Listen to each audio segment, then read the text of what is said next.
Bayley Currey of Niece Motorsports. And we're coming in the 12th race of the season right now. You're currently 16th in points right now with a couple of 11th place finishes at Kansas and Bristol as your best runs of the year. Well, finishes. Maybe Yeah. not indicative of how you guys have run, but how would you describe your season to this point? I mean, hadn't been the best. Obviously, we'd like to have more top tens, top fives, and some wins in there. We've had great trucks. Just had a lot of things not go our way. Charlotte, we had a really fast truck last week and kind of let that one slip away from us. Getting back in the back there and getting in the riffraff, getting caught up in someone else's mess, and how it goes for a lot of places. We've had a lot of weird stuff. We had a roof come off this year. I don't really know how to describe that or anything. So super proud of our team. They've been bringing me good trucks. You just got to keep fighting and get them to the end and get these finishes that they deserve. I didn't really want to spend too much time on the whole roof issue since it was, 2.5 months ago, and it did make some press because it's not every day that somebody's roof comes off unless you barrel roll the truck. But that must have been a very unusual feeling. It was. I kind of saw it coming. It sucked because, dude, I think we win that race if everything stays together. We had a really, really, really good truck, and we were just kind of hanging out in fourth there. But it wasn't meant to be. Definitely weird. Don't think I'll ever have it happen to me again. Never seen it happen before. But we push on. Right. Now, this is probably the most stable situation you've had in your NASCAR career. You've been here at Nice for a couple of years now. Just what's the atmosphere like racing at Nice Motorsports? It's great, man. I love the Nice Motorsports group. I've been in and out over here since 2019, and then kind of really ramped it up last year. I think I got to run 11, 12 races or something over here last year. And then to be full-time this year has been really cool. I'm really tight with a lot of guys over here. Cody Efall has been really great to me. The GM and Al as well. Al's water truck business where they build them is about 20 minutes from the house where I grew up in. So I always go over there on the holidays, go see him. So it's been really cool to have that Texas connection too. And like I said, I love this group and hope to continue with them. Yeah. Texas does have a fair number of people in NASCAR these days. Obviously, you have Chris Buescher and people like that. But it's not the biggest crowd in this sport since it's been so Carolina-centric for the last 70 years. I mean, is there really a whole Texans stick-together kind of mentality here? Somewhat, yeah, because, there is so few of us. I definitely talked to Chris. I've known Chris for years, and then Caden come over here to run it. I've known Caden since we were younger, and pretty much anybody. I didn't race with Brendan Poole too much growing up, but there's definitely a Texas group, and we always we're all tight with each other. Always say hello. We know that connection's there. Now, speaking of Caden Honeycutt, you have a variety of teammates this year. You have Matt Mills full-time in the 42, and you have 4 people sharing the 45 in addition, including Caden.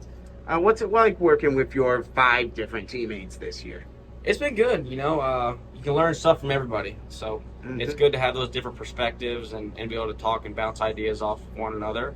And that's been really cool to have, being able to have teammates. And we have our post-race meetings, our pre-race meetings, and we could talk. And even in the times, we're at the simulator or whatever it might be, it's good to be able to watch them, learn from them, and then we could talk back and forth. If I can help them out, I'd love to. So we try to keep that bond pretty tight and always have an open line of communication. All right, man. You've been racing in NASCAR off and on for about 7-8 years now. How have you grown as a driver over that period of time? I don't know. It's just a lot of learning, especially this truck series. I raced Xfinity for a long time, and the way you race an Xfinity car versus how you race a truck is very different. Got to be a lot more mindful of the aero in these things. The Xfinity car, you don't have any aero to begin with, so when you lose it, it doesn't matter.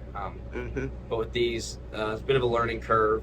But it's been cool. It's been cool to find new ways to learn, too. Racing late models and modifieds and whatnot, I went to the racetrack and raced. I didn't really do anything else, but being able to watch film, watch things, talk to teammates, go to the simulator, super helpful in being able to learn how to use those resources and use them well has been a pretty big thing for me.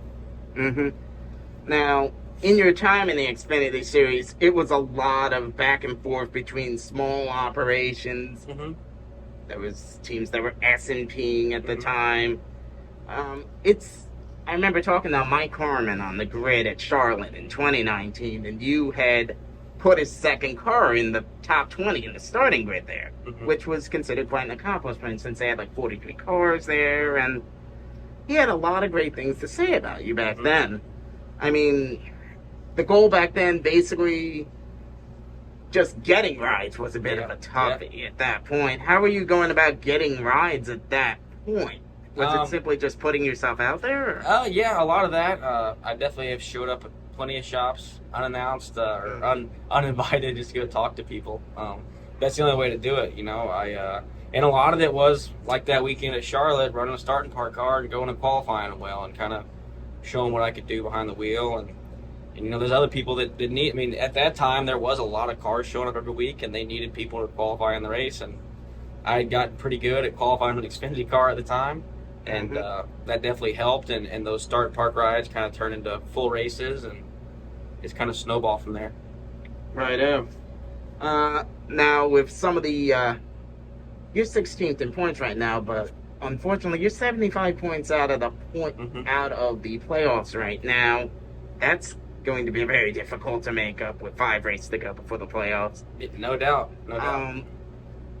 So at that point, you have to look towards where could you possibly hit pay dirt in the next 5 races? Where does this team seem to be the strongest? We were really good at Nashville last year. We were good here last year. We kind of got off sequence, had some weird things happen. But I think anywhere we go, we have a shot. I mean, you can see what the team has done across a lot of different racetracks. I think we just got to put it together. Like I said, at Charlotte, we were really good last week. Places like that, I think we're really good, and I think we're gonna be good this weekend here at Gateway. So just got to keep pounding the sand and keep rolling, keep putting in the work, I guess, and the results will be there. All right. You're up to 55 starts now in the Truck Series over the past few years. How do you think the Truck Series is as a whole right now? I think that, to tell you the truth, I feel like the past handful of weeks we've put on some really, really good races.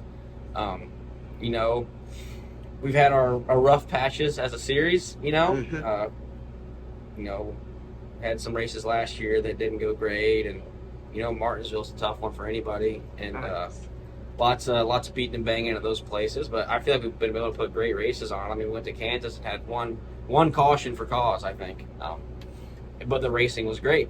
Wow. So I love the Truck Series. It's definitely a get up on the wheel and go immediately kind of racing. But I feel like everyone's this group, we kind of hit a low point at Phoenix last year, and everyone's kind of the same people in the series, and we feel like we've all kind of rised up and come out better from hitting that rock bottom point, and I think it's been really good this year. Yeah, I mean, were there a whole lot of meetings and discussions over this level of shenaniganry can't continue after? I mean, there's that. I think, everyone's got Twitter, right? Yeah. No one wants to be reading about their series on Twitter like, oh, this sucks, this blah, blah, blah, blah, blah. No one wants to read that. So I think everyone has learned from it and gotten better, and I think it shows. Oh, yeah. I mean, it says something that race took almost 3 hours last year for a 150-lap race. Anyway, speaking of the series, after this we have a 3-week break before Nashville. In between that, the Cup Series is making a debut at Iowa. As of right now, that is a doubleheader weekend with Cup and Xfinity. Do you wish the Trucks was actually part of that? Since Definitely.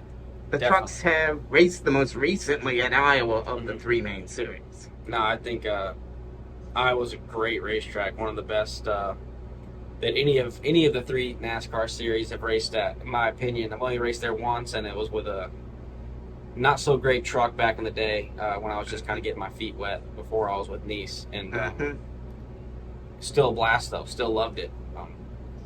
sucks that we don't get to go with them this year. I understand it's probably a space issue, right? But It's probably a space issue if you would have all 3 series here. oh, true. There's that too. But I know there's races that the Xfinity guys are jealous they don't get to go to. So I guess it's only fair that we get to be jealous of them going to Iowa. Yeah. At this point, there's 12 races remaining in the season. We'll be halfway after tomorrow. Mm-hmm. If you can't end up getting yourself into the playoffs somehow, what do you think would be some good things to try to aspire to for the rest of the year? I think we're going to keep doing the same thing. We come to the racetrack to try to win every week, and wherever we fall, that's where we fall. So just keep doing that, and we learn every week, get better every week, and that's the goal, right? You go to win, but you take every little bit of information you can from each week and put it towards the next one, and just keep moving forward. Like I said, keep pounding the sand. All right. Now, you mentioned a lot of your NASCAR experiences in the Xfinity Series. You have double the amount of starts there as you have here. Is your desire to eventually get back there? Maybe do another full year in Xfinity, and maybe try to eventually get back in the Cup? I think that that all is determined of what kind of opportunity it is, right?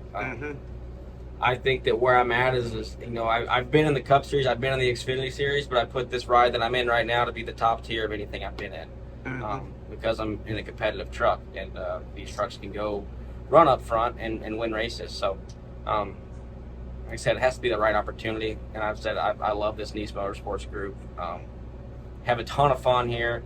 I do wish we had a few more races on the truck schedule. Just those 3-week and 2-week breaks, man. They're long. They're longer. Racing Xfinity, like, man, I wish we had an off week. But when we're on off, I'm like, man, we're at the racetrack. So, do you lose momentum with those 3-week breaks in the middle of the season? I think it's easy if you let yourself. When we go to the simulator, we do a lot to try to, like I said, just keep moving forward, keep getting better, even on our off weeks. So it is nice to have the time off, but I wish we could bump it up maybe 27, 28 races here in the trucks. I didn't recall if the series has ever had that many. No, probably not. I think they started with 20 and then went to like 24, 25, and then eventually cut back. Yeah, there's just so many. As a race car driver, you want to race everywhere, right? So there's a lot of tracks that I wish we could hit up, but we'll have to see when the schedule comes out. All right. As far as Cup goes, you did 12 races there with Ware. What was your biggest takeaway from that Cup experience? I don't know. I think at that point it's just a lot of laps on the racetrack. Being able to learn from different situations. At that time Ross was still running in the 15 car for premium, and we got to have a couple pretty good battles back there in the back of the field. But just trying to learn as much as I can each race. That's the biggest thing. And got to run my first 500-mile race in that, just to feel what that's like, which was really cool. And it's the Cup Series. At least I did it once. Steven Stump of Frontstretch.com here. Come back for more great racing videos, and if you like us, don't forget to hit that subscribe button.